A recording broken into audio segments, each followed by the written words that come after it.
Hello, and welcome to the Market Farmer Challenge, a challenge where I have to fill every tillable tile on the standard farm, the greenhouse and Ginger Island with ancient fruits.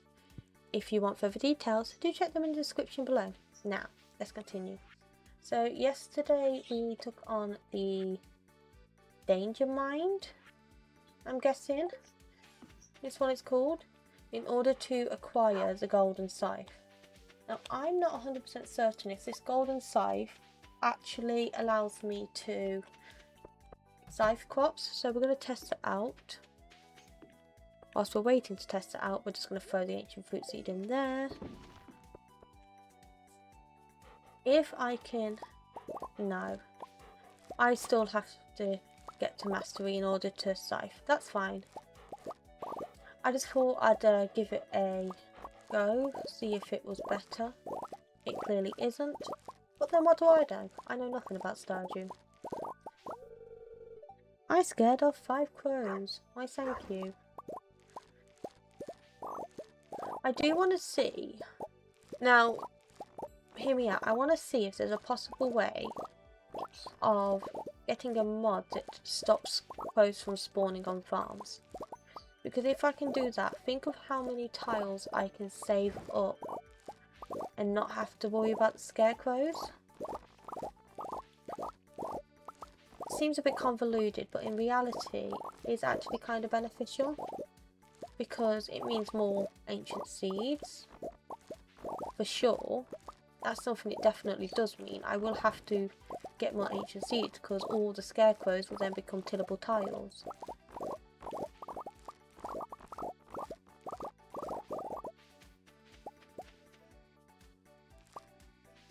Grab that oregano. I'm going to grab my melons.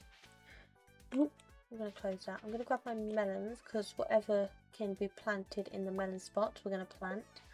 But after today we can no longer plant melons, so we're going to have to find something else that we can use to plant. With all those forageable items. I'm still going to leave the bottom quarter to the forageables because that helps with the foraging skill.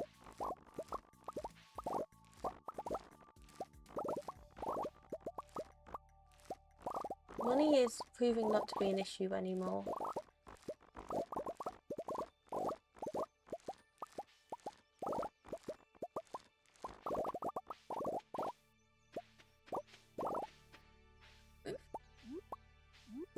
We're just going to leave that little dead plant there. You give me my foraging skill, I deserve it.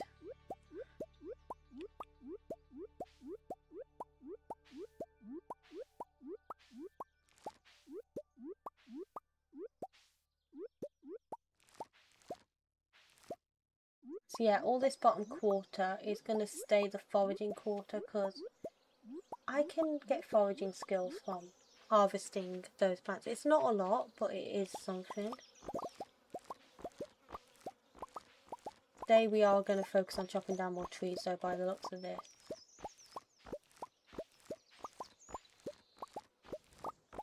I do need to chop down some more trees. I need to get foraging done in the next 12 days.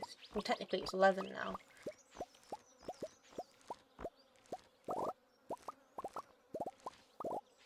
Otherwise, the mass harvest at the end of the season is going to be a nightmare.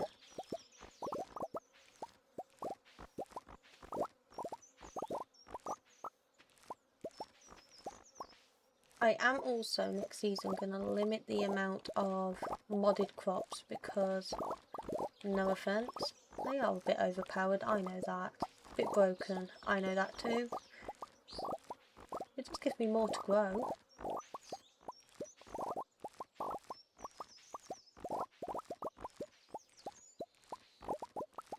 I just like the idea of having more crops. Regardless of how broken they are, it is better crops. Or they could just be due an update and I haven't updated it. I don't know. I don't really look at the mods when they need updating.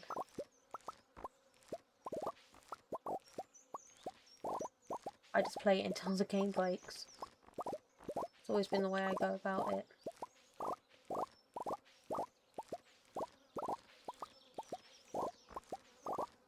Man, that's a lot of cotton.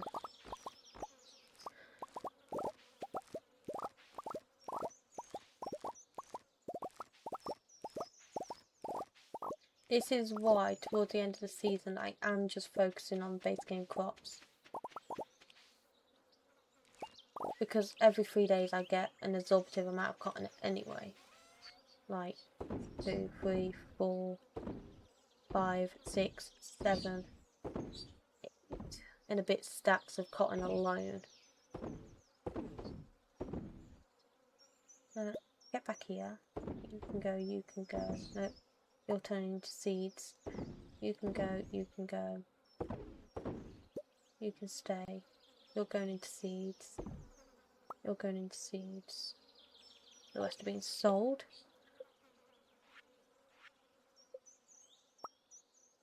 So I'll get 50 of them plus what's in here, which is 8. They go down here.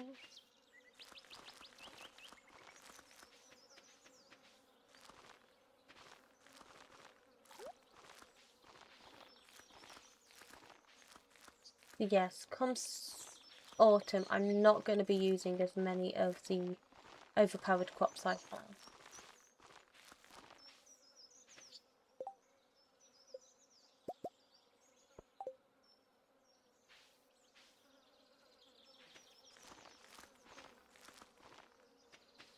So, I mean, based on that one harvest,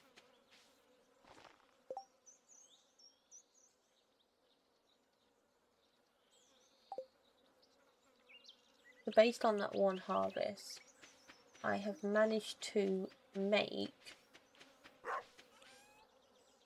600,000, and that's not including what's in my inventory.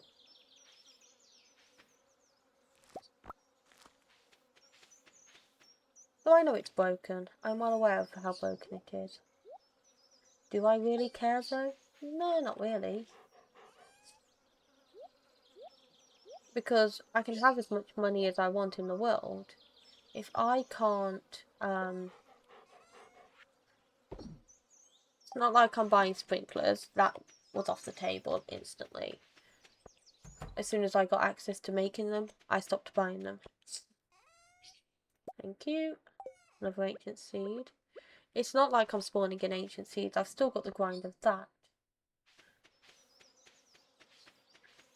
But it does just make the funds a little bit easier to buy more crops.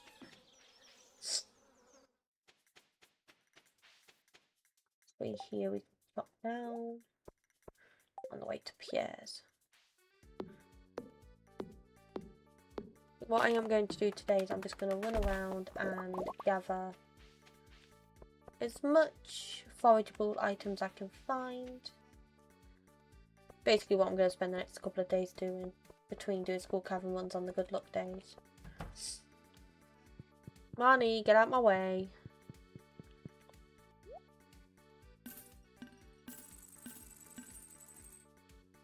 Okay. So I'm going to have over 1 million as of tomorrow, which is fine.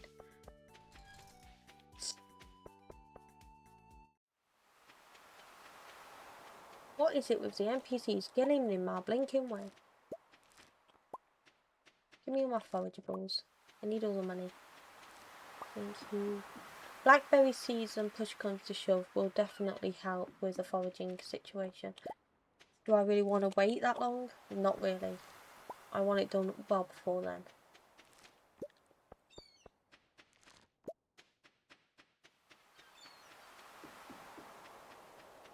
But we have to pull up with what we've got. Unfortunately, there's no way I can make it go any faster. Technically.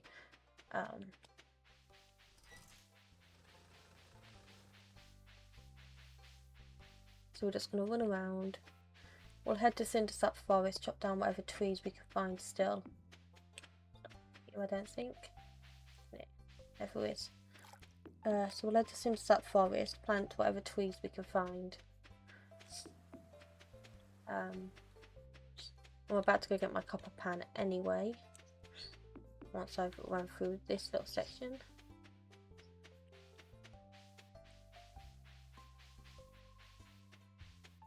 it is kind of weird because, you know, despite the fact that the townsfolk are all very much together, I'm not used to not having them hate me because of the Joja run I'm doing.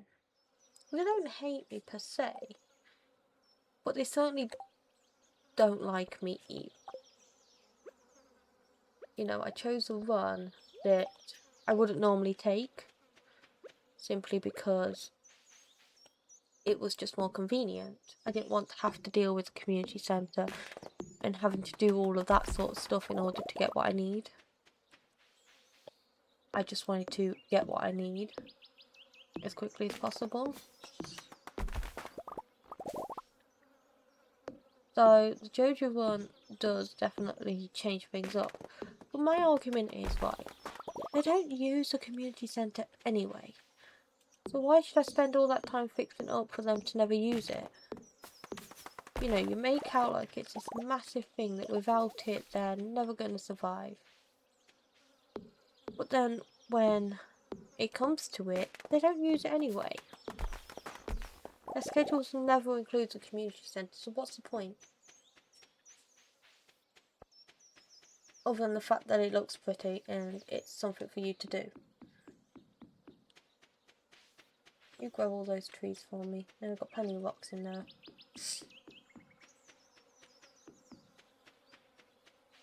It is just something that has to be done in order to get perfect. Oh, you don't even need to do it to get perfection. You could just buy perfection, technically. But like, I would much rather take the Joja run on a challenge like this than to take the standard one. Just because it just seems more fitting. You know, you're all about making as much money as possible, and that's basically what Joja does anyway. It also doesn't slow my progress. I can just quickly buy what I need. And that's another thing I don't like about doing a community centre. You have to find these things. You can't just buy them.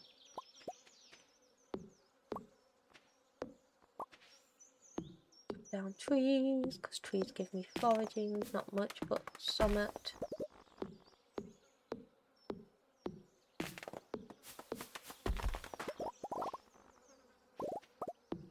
I'm also trying to think ahead for the Green Rain Day. As much land as I can clear out, the better. I'm going to swap you with size. You are super powerful now.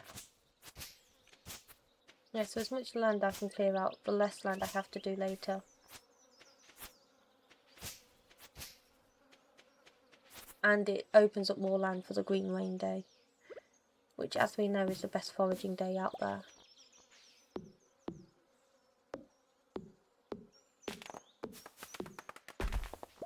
We'll go check this cave in a second, see if there's anything in there that can boost up my foraging skill.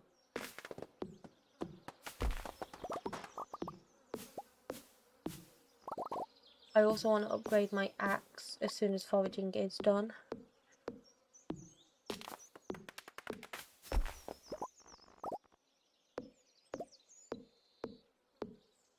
Just so tedious to level up this skill. And I don't know how else I can do it quicker.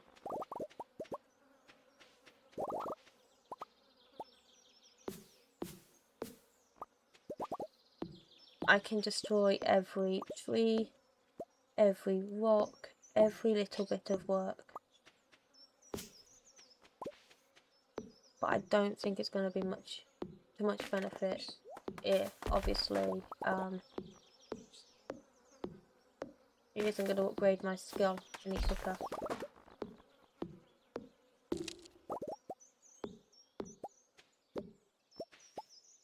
Grab all this. I'm excited for Green Rain Day though. That's always fun.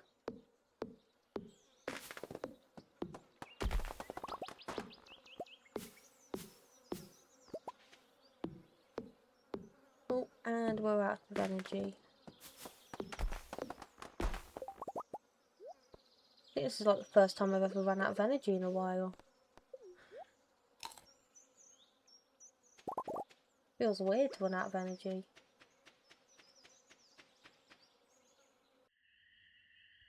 I'm gonna skip Shane's cutscene. I don't want to get drunk, no thank you. I'm just trying to forage here.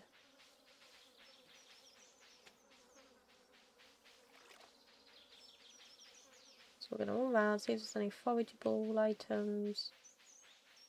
By the looks of it, that is a big fat no.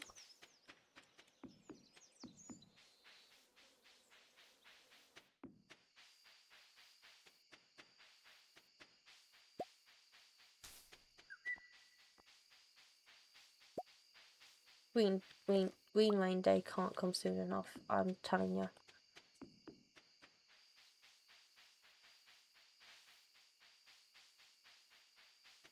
Well, I'll put away this stuff and then I think that's going to be it. We're edging very close towards the bottom now though, which is exciting. We're just going to sell all the fish stuff, we don't need that. I'm going to keep the foraging stuff.